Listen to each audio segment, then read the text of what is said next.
Hi hello வணக்கம். நான் உங்கள் ஜேகே. வெல்கம் டு துயில் பாட்காஸ்ட். கோபிநாத் அவர்கள் எழுதிய ப்ளீஸ் இந்த புத்தகத்தை வாங்காதீங்க என்ற புத்தகத்திலிருந்து எபிசோட் 10. உங்களுக்கு 100 கோடி ரூபாய் பணம் கிடைக்குது. அதை வச்சுக்கிட்டு நீங்கள் என்னெல்லாம் செய்வீங்க? முதல்ல என்னோடய கடன்லாம் அடைப்பேன். சரி, 10 லட்சம் ரூபாய் அதுக்காக போட்டோம். அப்புறம் ஒரு பெரிய வீடு வாங்குவேன். சரி, அதுக்கு ஒரு 2 கோடி. அப்புறம் ஒரு பெரிய பார்ட்டி கொடுப்பேன். சரி, அதுக்கு ஒரு 5 லட்சத்தை தனியாக ஒதுக்குங்க. அப்புறம் எல்லாருக்கும் நிறைய துணி எடுப்பேன். குட், அதுக்கு ஒரு 2 லட்சம் எடுத்து வச்சுருங்க. பின்ன அப்புறம் 1 கோடி ரூபாய்க்கு நகை வாங்குவேன். சரி, அடுத்து அப்புறம் தெரியலையே. இதுதான் அநேக பேரின் பதிலாக இருக்கும். நாம தான் 100 கோடி ரூபா பணத்தை பற்றி யோசிச்சதே இல்லையே. அவ்வளோ பெரிய பணத்துக்கும் நமக்கும் சம்மந்தமே இல்லையே. மனதில் கற்பனைக்காக கூட அதிகபட்சம் 50 லட்சம் ரூபா தாண்டினதே இல்லை. அப்புறம் எப்படி 100 கோடி ரூபா பணத்தை கையால் நமக்கு தெரிய போகுது? என்ன, கடனெல்லாம் அடைச்சிட்டு அரை கிரவுண்டில் ஒரு வீடு, ஒரு காரு அப்படின்னு சந்தோஷமாக இருந்தால் போதும். ஏன்னா நாம் இப்போ இருக்கிற இருப்புக்கு அதுவே பெருசு. இப்படித்தான் கற்பனையில் கூட நமக்கு கஞ்சத்தனம். ஆசைப்படுறதுன்னு முடிவெடுத்தாச்சு. அப்புறம் என்ன 5 லட்சம் 10 லட்சம்னு 50 கோடி 100 கோடின்னு யோசிக்கலாமே. பணக்காரன் தாங்க அப்படிலாம் யோசிக்கலாம். நாம் அப்படிலாம் யோசிக்கக்கூடாது. அதுக்கெல்லாம் ஒரு தகுதி வேணும். இதுக்கு என்ன தகுதி வேண்டி கிடக்கு? நீ 100 கோடி சம்பாதிக்கிறதா யோசிச்சு பார்த்தியாமே அப்படின்னு யாராவது ஒன்று கைது பண்ணிட்டுவாங்களா என்ன? இல்லை தானே? ஆனால் நடக்காதது யோசிச்சு என்ன ஆக போகுது? நடக்காதுன்னு யார் சொன்னா? இப்படி இடக்கு மடக்கா கேள்வி கேட்டால் என்ன தான் பண்ணுறது? இல்லை, தெரியாமல் தான் கேட்குறேன். 10 லட்சம் சம்பாதிக்கலாம் அப்படின்னு நினைக்கிறது நடக்கும்னா 100 கோடி சம்பாதிக்கலாம்னு நினைக்கிறதும் நடக்காதா? அது எப்படி நடக்கும்? இப்போ இருக்கிற நிலைமைக்கு இவ்வளோதான் கனவு காண முடியும். இதுதான் விஷயம். நம்முடைய கற்பனைகள், யோசனைகள், கனவுகள் எல்லாத்துலேயுமே இப்போதைய சூழ்நிலையை வச்சே நம்ம அமைச்சு வச்சுக்கிறோம். நீங்கள் ஏழையாக இருந்தால் உங்கள் மனசும் ஏழை போலவே சிந்திக்கணுமா என்ன? நீங்கள் எதை சிந்திக்கிறீங்களோ அதைத்தான் பெறுறீங்க. நீங்கள் எதை ஈர்க்கிறீங்களோ அதுதான் உங்களுக்கு கிடைக்கிது. இதெல்லாம் நம்மளுக்கு கிடைக்குமான்னா கிடைக்காது.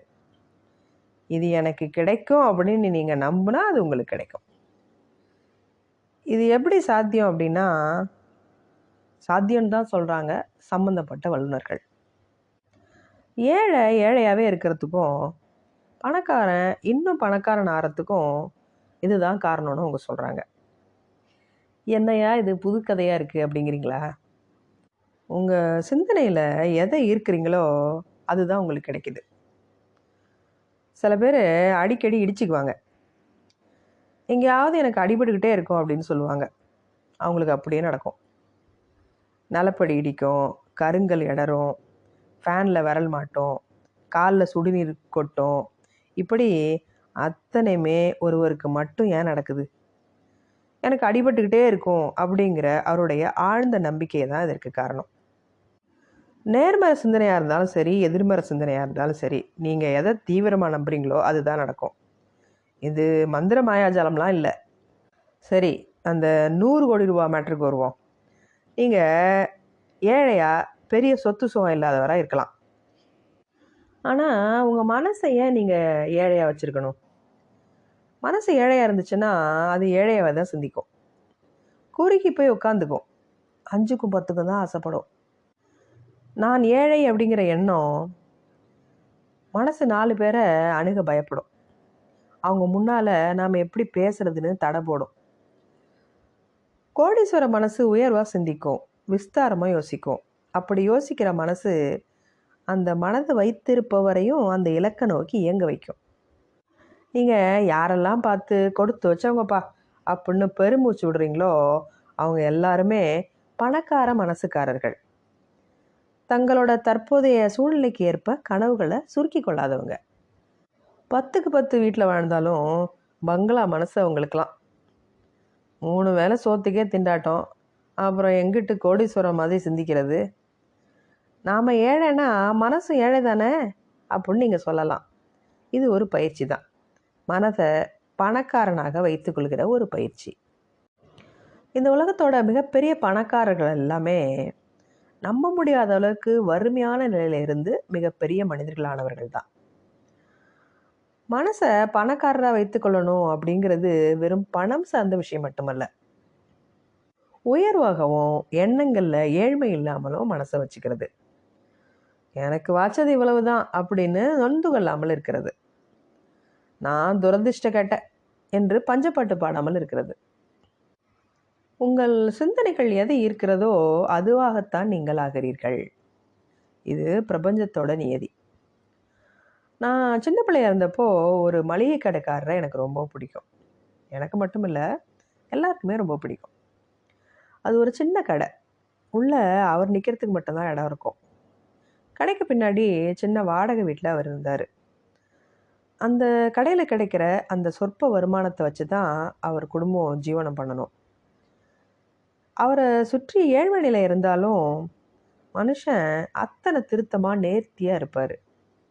துவைச்சி கட்டின பள்ளீர் வேட்டி, ஷேவ் செய்து திருநீரிட்ட முகம் என்று சுத்தமாக பளிச்சுன்னு இருப்பார். மளிகை கடையில் கிடக்கிறதுக்கு என்னத்துக்கு இதெல்லாம் அப்படின்லாம் இருக்க மாட்டார். பணக்கார எண்ணம் கொண்டவருங்க இப்படி தான் இருப்பாங்க. இவரை மேம்பட்ட நாகரிகமான அடுத்தவர் நேசிக்கிற மனிதனாக முன்னிலைப்படுத்தினது எதுனா அவருடைய அந்த பணக்கார மனசு தான். அந்த பெரிய மனுஷன் மனசுன்னு சொல்லலாம். அவர் முகத்தில் இருக்கிற திருத்தமும் நேர்த்தியும் அவருடைய கோடீஸ்வர மனசுக்கு கிடைத்த பரிசுகள்னு சொல்லலாம். அவரோட கடைக்கு ஒரு வாட்டி வந்துட்டாங்கன்னா வெயிட் பண்ணியாவது அவர்கிட்ட பொருள் வாங்கிக்கிட்டு தான் போவாங்க. தன்னோட கடைக்கு வர்ற எல்லார்ட்டையும் நல்லா இருக்கீங்களா அப்படின்னு நலம் விசாரிப்பார் அந்த அண்ணன். யாரும் அவரை வாயா போயான்லாம் கூப்பிட மாட்டாங்க. அவரோட ஸ்நேகம் வச்சுக்க எல்லாருக்கும் பிடிக்கும். நட்பு பாராட்டவும் எல்லாருக்கும் பிடிக்கும். பொதுவாக பெரிய மனிதர்களோட நட்பு பாராட்ட எல்லாருக்கும் ஆசையாக தானே இருக்கும். எங்கள் ஊரில் வாழக்கூடிய பரம்பரை பணக்கார நாகரிகமான பெரிய மனிதர்களின் அத்தனை பண்பட்ட வெளிப்பாடுகளையும் அவர்கிட்ட பார்க்க முடியும். அவரோட சூழல் எவ்வளவு ஏழ்மையாக இருந்தாலும் அவர் மனசால கோடீஸ்வரனாக தான் இருந்தார்.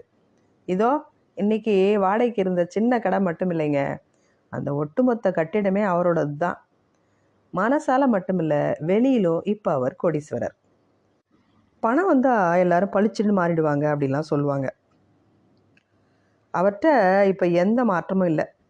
அவர் அப்போதும் பளிச்சுன்னு திருத்தமாக இருந்தார், இப்போதும் அப்படியே தான் இருக்கார்.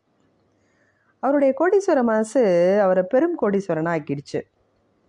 உங்களுடைய வங்கி இருப்புக்கும் மனசை பணக்காரத்தன்மையாக வைத்திருக்கிறதுக்கும் எந்த தொடர்பும் இல்லைங்க. அந்த மனோபாவத்தோட நீங்கள் வெளிப்படுத்துகிற மிடுக்கு அடுத்தவரை ஈர்க்கும். இந்த விஷயத்த ரொம்ப சரியான முறையில் அணுகணும்.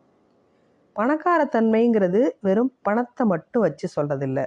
நாகரீகம், அணுகுமுறை, பழக்க வழக்கங்கள், பெருந்தன்மை, இது எல்லாம் சேர்ந்தது தான் அந்த பெரிய மனுஷன் மனசு. கோடீஸ்வர மனசுக்கு அருமையான உதாரணமாக ஆஸ்திரேலியாவை சேர்ந்த நிக் உஜிசிக்க சொல்லலாம். அவருக்கு ரொம்ப அரிதாக நடக்கிற டெட்ரா அமிலியா டிசார்டர். தோள்களுக்கு மேலே கைகள் கிடையாது, இடுப்புக்கு கீழே கால்கள் கிடையாது. பேருக்கு பாதம் மாதிரி இடதுபுறம் ஒன்று இருக்கும். இப்படி ஒரு மனுஷன் பிறந்தா அவ்வளோதான். அவருடைய வாழ்க்கையில் சூனியந்தான் அப்படிங்கிறது தான் பொதுவான மனநிலை. அவருக்கு உடம்புல தான் குறை இருந்துச்சு அன்றி மனசில் உஜிசிக்கு நம்ம எல்லாரையும் விட மகா கோடீஸ்வரர். இன்றைக்கி உலகத்தில் மிக சிறந்த தன்னம்பிக்கை பேச்சாளர்களில் இவர் ஒருத்தர். சிறந்த பயிற்சியாளர். அவருடைய செயல்பாடுகளையும் பேச்சையும் கேட்க பெருங்கூட்டம் கூடுது. இயங்கவே முடியாத வாழ்க்கை சூழல் தான் அவருக்கு. ஆனால் அவருடைய நம்பிக்கையான மனசு அவரை நிற்க வைக்குது, இசையமைக்க வைக்குது, பேச வைக்குது, ஆயிரம் பேருக்கு நம்பிக்கையை தருது. தான் இருக்கிற நிலமையில தன்னால் 4 பேருக்கு நம்பிக்கை ஊட்டுற ஆளாக வாழ முடியுமா அப்படின்னு அவர் நினைக்கல. இன்னைக்கு உலகமே அவர் சொல்கிறத கேட்குது. நீங்கள் சொல்கிறதையும் இந்த உலகம் கேட்கும். நீங்கள் மனசில் நான் சொல்வதை நாடு கேட்கும் அப்படின்னு நம்பினா.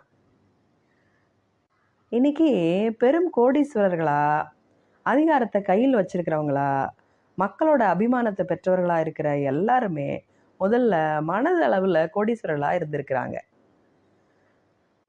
நீங்கள் கோடீஸ்வர மனசுக்காரரா, இல்லை குறுகிய மனசுக்காரரா? நீங்கள் யாராக விரும்புகிறீர்களோ அந்த மனசை பார்த்து கொள்ளுங்கள். அது போதும். மீண்டும் சந்திப்போம். நன்றி.